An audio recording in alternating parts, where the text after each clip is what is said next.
Lewis and I spent a lot of time playing games together, but he was surprisingly bad at them. He died a lot.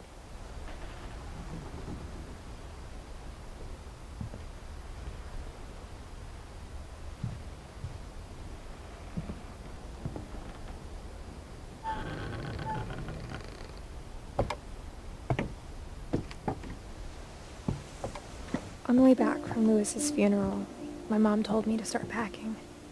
She waited until the day before we left to tell Edie.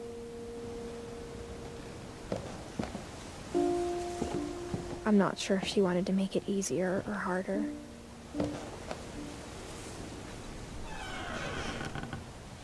I wish we'd stayed.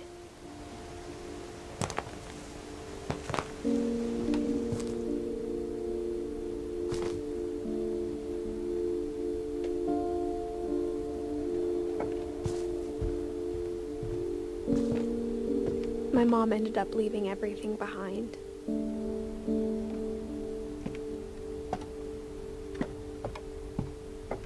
What happened that night had been coming for a long time. Maybe it should have come sooner.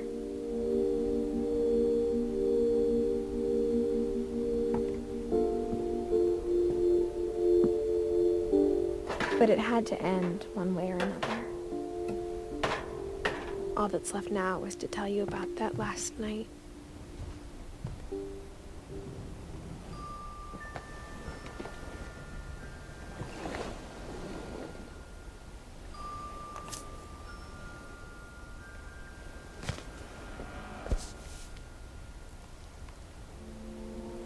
That whole last day, Edie just watched us pack and didn't say a word. Until supper, when she raised her glass and said, "To our final night together, and all our final nights apart." Grandma, you know what I said about alcohol. Some of your medications are very Edith, specific. I left a present for you in the hallway. Why don't you go open it? The grown-ups have to argue now. I'm sorry, you're right. We're all leaving tomorrow. Let's just enjoy our last... I'm not leaving. Edith, you're excused.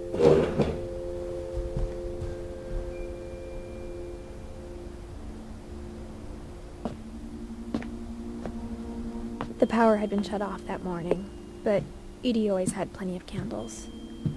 When my mom sealed the library, I don't think she knew about the other entrance. Or that Edie had a key to it.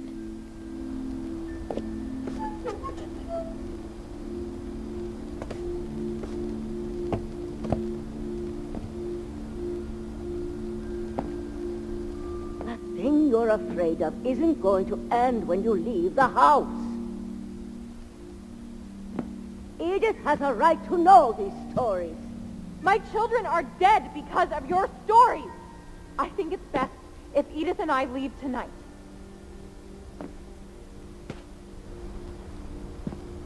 We'll have the nursing home send a van for you in the morning. Okay?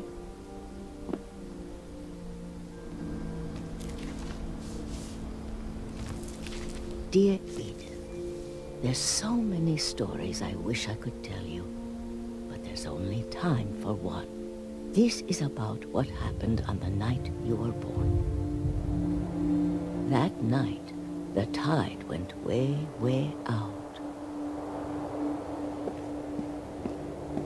It was the first and last time I ever saw the old house aground. There'd been an earthquake out in the middle of the ocean. They called it the lowest tide in 1,000 years. God, it smelled awful. You know, I've seen that house every day of my life.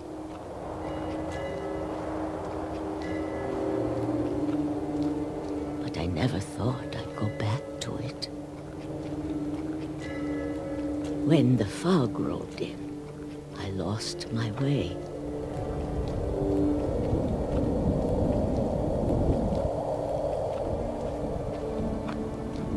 I got turned around.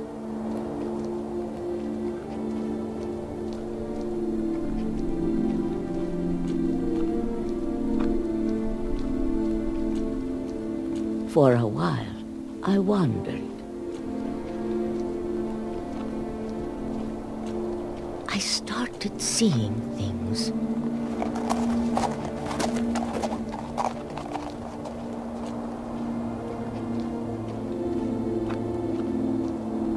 Things I'd forgotten had ever existed.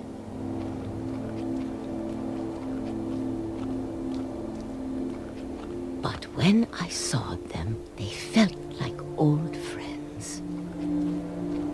That night, a lot of things came back to me.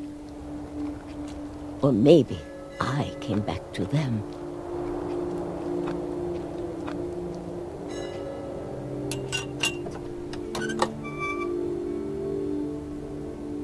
Things I can't explain, but that I need you to try and... Edith, what are you doing in here? It's mine. Edith! Mom, you're gonna rip it! Let go! I kicked and screamed, but Mom dragged me to the car.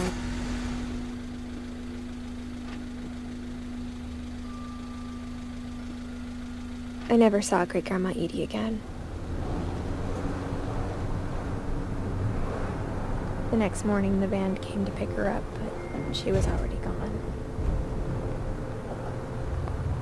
After that, we moved around a lot.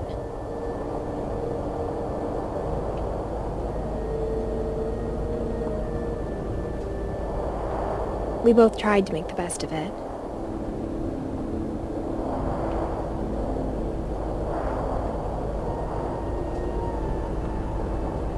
A few years went by.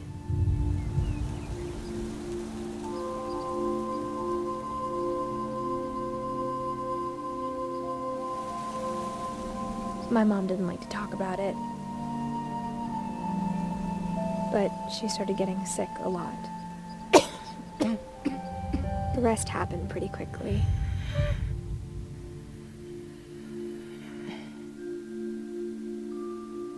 She got better for a while,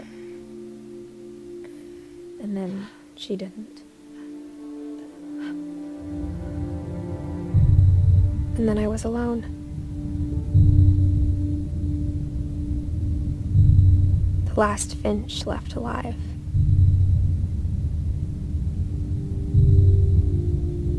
Until I found out about you. I'm still not sure what to tell you about all this. If we lived forever, maybe we'd have time to understand things. But as it is, I think the best we can do is try to open our eyes.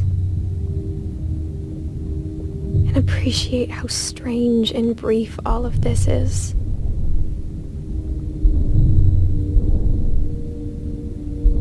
This journal was supposed to be for you. But now I hope you'll never see it. I just want to meet you and tell you all these stories myself. But I guess if you're reading this now, things didn't work out that way.